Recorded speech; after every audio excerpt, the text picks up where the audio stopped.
UP police भर्ती में जिले में एक ही गांव के 36 अभ्यर्थी चयनित हुए हैं। सभी चयनित अभ्यर्थी गांव में ही एक ही लाइब्रेरी से पढ़कर चयनित हुए हैं। सभी अभ्यर्थियों को एसपी नीरज कुमार जादौन ने तैयारी के लिए प्रेरित किया था और इसके साथ ही आईपीएस नीरज कुमार जादौन ने अभ्यर्थियों के लिए लाइब्रेरी में किताबें भी उपलब्ध कराई हैं।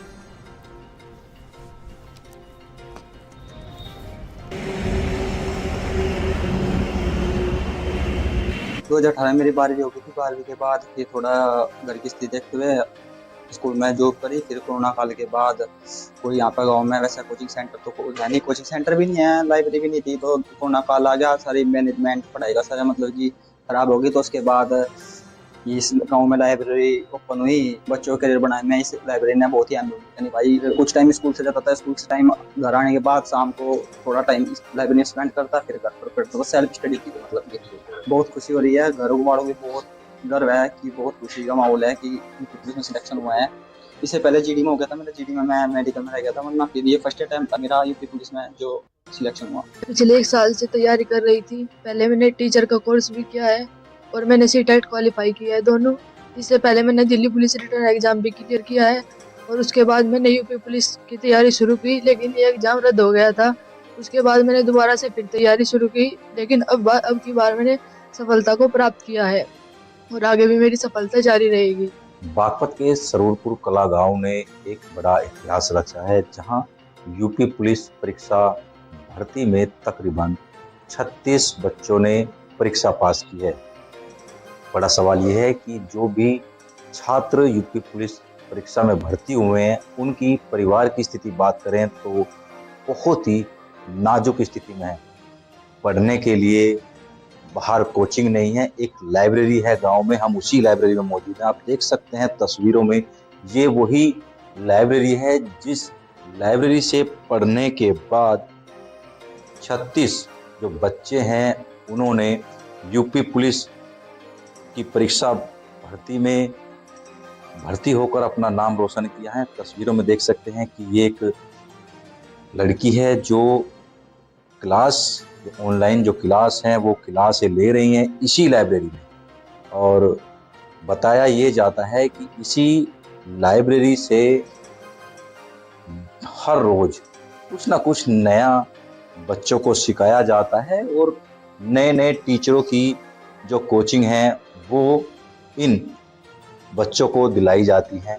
तस्वीरों में देखेंगे कि ये अलग अलग कैबिन बनाए हुए हैं, दरअसल अलग अलग कैबिन हैं और उन कैबिनों पर एक टैबलेट रखा हुआ है। जो ऑनलाइन जो टीचर जो ऑनलाइन जो पढ़ा रहे हैं उनकी एक क्लास ले रहे हैं।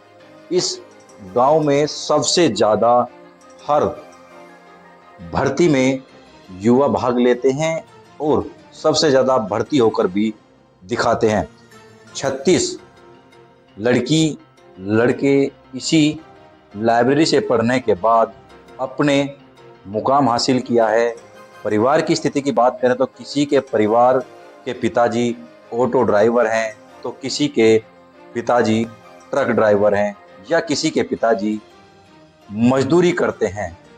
ये जब से लाइब्रेरी बनी है तब से बच्चे जो सरूरपुर कला गांव के हैं वो इसी लाइब्रेरी में आते हैं और यहीं पढ़ते हैं। विपिन सोलंकी, भारत समाचार, बागपत।